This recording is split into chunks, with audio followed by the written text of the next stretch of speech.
The NBA playoffs is scheduled to start Monday, August 17th.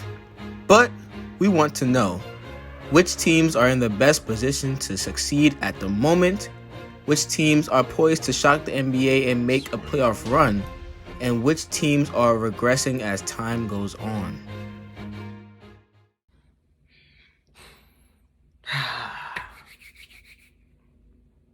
Let's eat.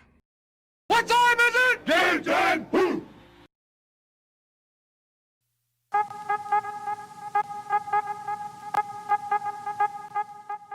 What's up, everybody? It's your boy Edwin, aka King Jalof, and I'm back again with another one. It's a special video because the playoffs is just around the corner. The playoff bracket is set at the moment, and seeding positions are not as important as before because there is no home court advantage unless you are the Orlando Magic. If you already didn't know, based off of what I just said, this will be a basketball video. So sit back, relax, and let's get straight into it.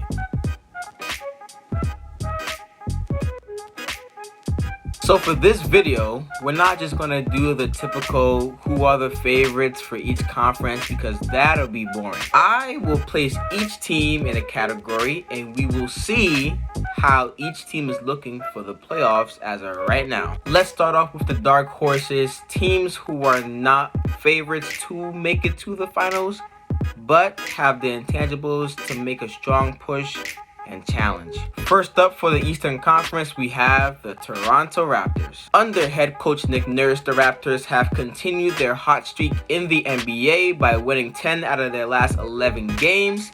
And after losing Kawhi to free agency last season, they have managed to claim the second seed in the East while also producing all-stars in Pascal Siakam and Kyle Lowry. They have great team chemistry.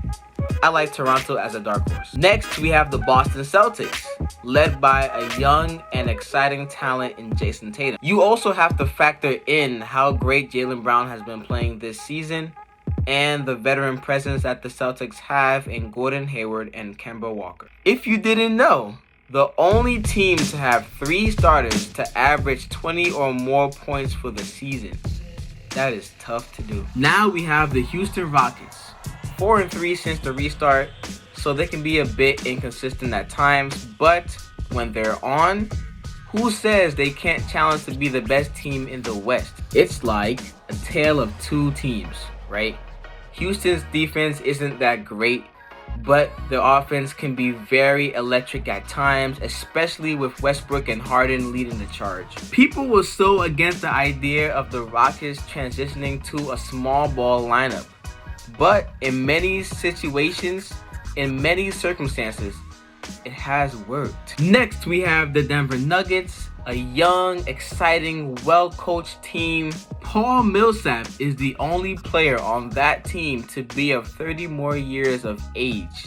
Can you believe it? Led by Nikola Jokic, the Nuggets have been 3-4 since the restart, but that's been without Jamal Murray, Will Barton, Gary Harris. Plus, we are now seeing the anticipated emergence of Michael Porter Jr., who I think is going to be that crucial third contributor for Denver down the stretch as the playoffs rolls around. Now let's see which teams are gaining steam and looking good at just the right moment.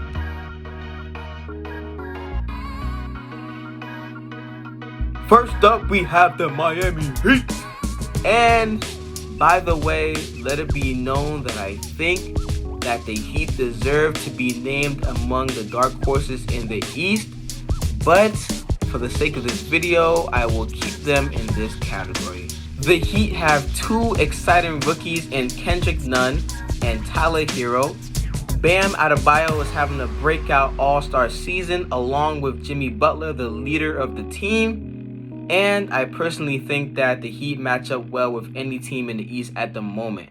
And they've looked good since the restart. The Brooklyn Nets. Now, before I go into the Nets, let me first read you guys a couple of names on their bubble roster as of right now. Lance Thomas, Rodions Kurucs, Chris Chiozza, Garrett Temple. I know Garrett Temple, but do you guys know Garrett Temple? That's the question.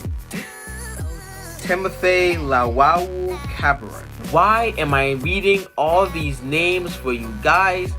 Well, the main contributors for the Nets didn't show up, and they still managed to be 5-3 throughout the restart. Plus, they beat the number 1 seeded team in the East. Without no home court advantage, look out for the Nets to play better than expected. Oklahoma City Thunder. Now, I think that this team isn't expected to make much noise in the playoffs because they're good, not great. However, they have overachieved this season because many expected them to be worse than they are now. They have a great backcourt in Chris Paul and Shai Gilgeous-Alexander. And don't forget about Dennis Schroeder either. He's no slouch. They're looking pretty good at the moment. The Portland Trailblazers, pretty obvious one. I do want to give credit to Damian Lillard because he has found a way to make these 8 games meaningful for Portland and to find ways to claw back into contention. And this is what it's all about. Finding ways to make plays each and every game because each play is meaningful for them. Take your opportunity when it presents itself. For Portland, they look dangerous every single game. For Dame, he looked dangerous every single game, a man on a mission. And for the team, they beat Memphis and they basically earned their way into the playoffs. Well deserved. These teams are looking good at the right time for the playoffs, but which teams are not looking so good as of right now?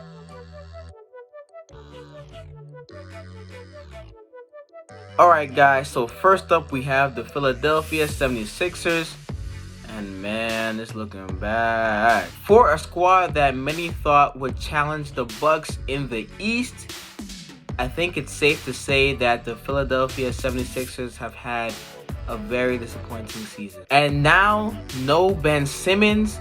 Joel Embiid, who had been averaging 30 points over the restart, recently sustained an ankle injury, and the team just looks out of sorts. I don't see this team making it out the first round, honestly. Next, we have the Orlando Magic. Now, if you're the Magic, you're the 8th seed, and you have little to no chance of beating the Bucks in the 7-game series in the first round.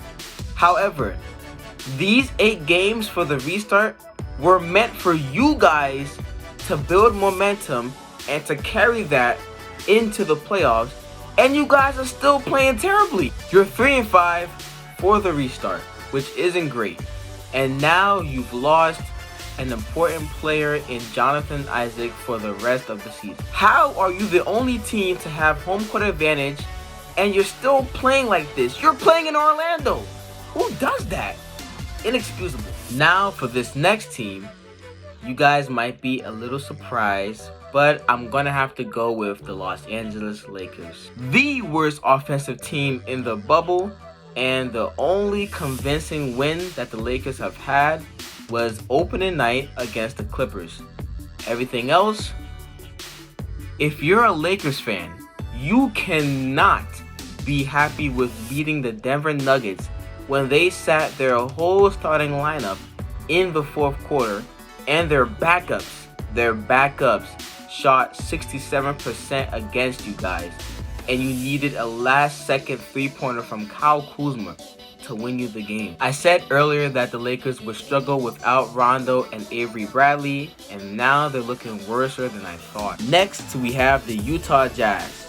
And personally, I think that the Jazz haven't looked somewhat convincing throughout the whole season at all. In the beginning of the restart, the Jazz were 4th in the West, and now they've dropped to 6th place.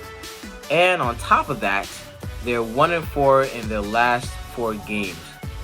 Momentum is not on their side at the moment. Now that we've gotten that out the way, let's take a look at the mystery teams as of right now.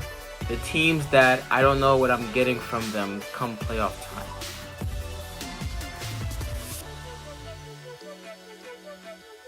The Indiana Pacers.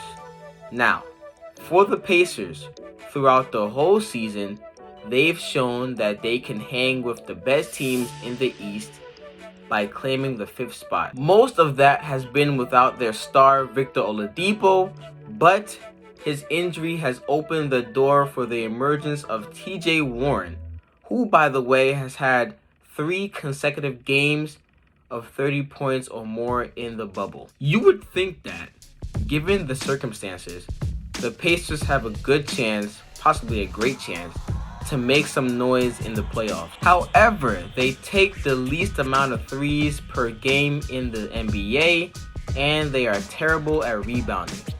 Plus, Victor Oladipo has still not looked like himself, and he probably won't until next season. For the West, give me the Dallas Mavericks. The offensive firepower that the Mavericks boast is no slouch. Luka Doncic has had an MVP season, and he has shown no signs of slowing down since the bubble has happened. Kristaps Porzingis has looked great.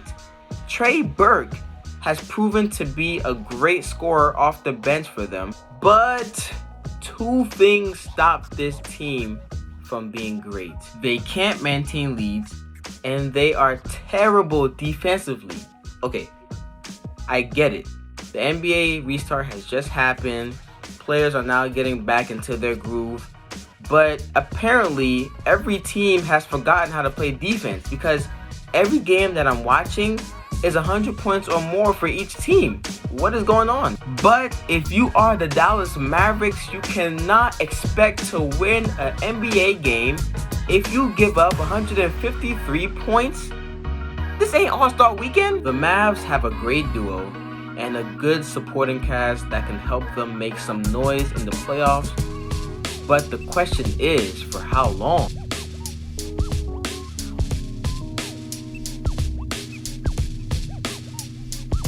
The moment we've all been waiting for. The favorites for the Eastern and Western conferences. Pretty obvious for this one, the Milwaukee Bucks. Giannis, arguably the best player in the league right now. To me, probably the best well-coached team in the league. And Chris Middleton is having an all-star season as of right now. I think that if you want to go to the finals in the East, you have to go through them. Last but not least, we have the Los Angeles Clippers. The talent on this team runs deep.